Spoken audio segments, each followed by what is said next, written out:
welcome to this informational video from the Teaching and Learning Center.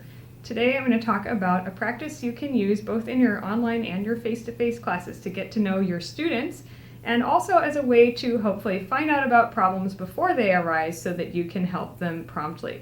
A lot of times students don't come to their faculty members with their issues because we can be a little bit intimidating, especially for first-generation college students. So these practices I'm going to talk about are a great way to encourage your students and get in touch with them, connect with them on a human level, and make sure that they are doing okay and know what's going on in the class, or help them if they're not.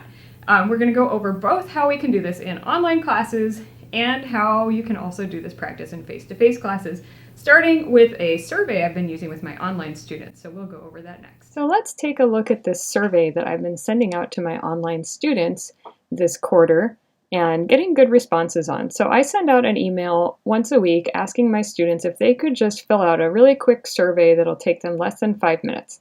The first question on the survey is, on a scale of 1 to 10, with 1 being very little and 5 being a lot, how much bandwidth do you have for this class this week? Then I ask them if there's anything going on in their lives or with school that's impacting their ability to do great in class, whether they would like help with anything that's going on right now, if they have any awesome news or positive things happening right now, and then I ask for their name, which class they're in because I teach multiple online classes, and their preferred contact information, either their Canvas or their email address that they use. So I wanted to look at that and then show you how the responses have been going. So as you can see, I've gotten quite a few responses. Most of my students do take the time to respond because it takes hardly any time. And you can see it's pretty interesting, but most of them have been selecting 3 or 4. A few have selected 1 or 2 as far as how much bandwidth they have for class this week. And, you know, as you can see too, I get some information from my students about how they've been doing, whether it's just that they're busy with work, if there's something in particular, like this student who didn't understand a specific thing that was going on. And, you know, other things like this student who said they are moving. And then I've had a lot of different information, mental health issues, medical issues, traveling. And that's been really useful for me, because what happens then is, for a lot of these students, I do actually follow up with them with a quick email. Either if it's something they need help with that's outside of the scope of my knowledge and expertise, I try to find them a resource. Or if it's something that they just appear to be having trouble with in class, or maybe they just need a little encouragement, then I just send them a message of encouragement. Of course, that plays in a little bit to the question, would they like help with anything that's going on right now? Some of the students say no, but for example, this student said they needed help with their mental health, and so I actually did get in touch with them to give them a referral to our campus mental health professionals, and then the following week I followed up with them again just to see how they were doing. And the best part sometimes is reading the fun things that they have going on. And again, I just try to send my students a really quick message if I see something that they say that's fun, that has been going on, or something that they feel excited about, just so they know I'm reading what they're writing and that I care about them as people.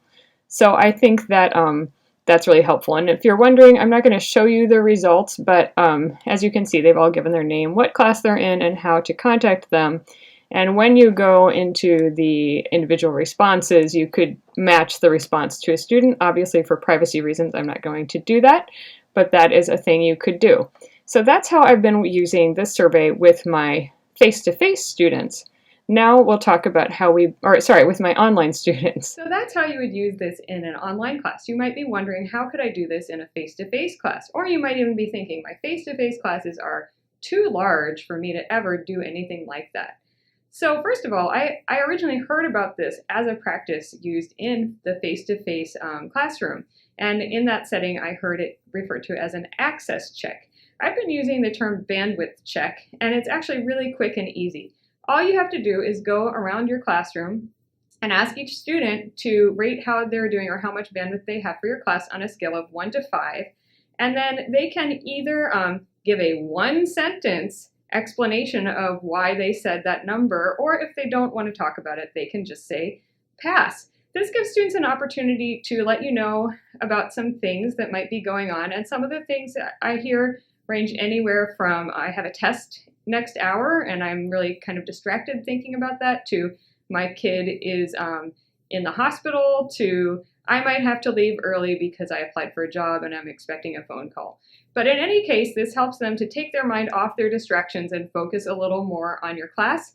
And it allows them also to feel less judged by you just for being distracted.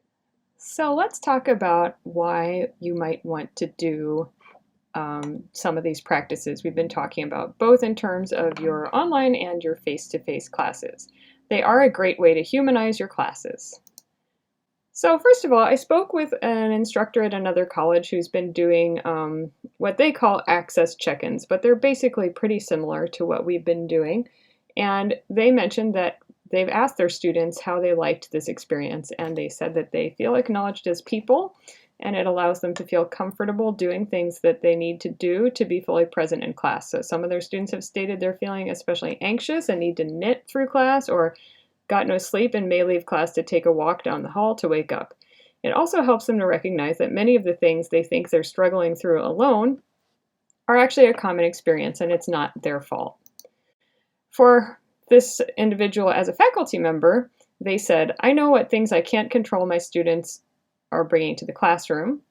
It allows me to cater my teaching to what I'm hearing. If they're all tired, I might throw in a few movement-based moments, for example. I can also be honest about the days when I'm not doing well and ask them to pick up some of the slack. They tend to rise to the occasion. And this was actually, the last one was my own comment, that it allows me to connect with students as fellow humans. The benefits for everyone in a face-to-face class that were mentioned, this builds a much stronger sense of community. People feel more comfortable speaking up and sharing, and people look out for each other a bit more. I want to finish with a quote from Dr. Michelle Pacansky-Brock about humanizing online education, because again, this is a practice that allows us to humanize our online teaching. Humanizing online education is an equitable teaching practice. Equitable teaching involves intentionally removing barriers that disproportionately impact groups of students.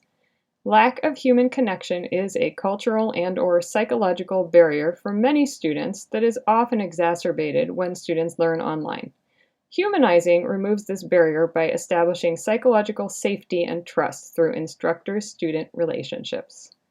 I hope that you have enjoyed this presentation and will maybe consider incorporating some of these practices into your teaching. Actually, I would love to hear about how that goes if you do so. Thanks, and we'll see you next time.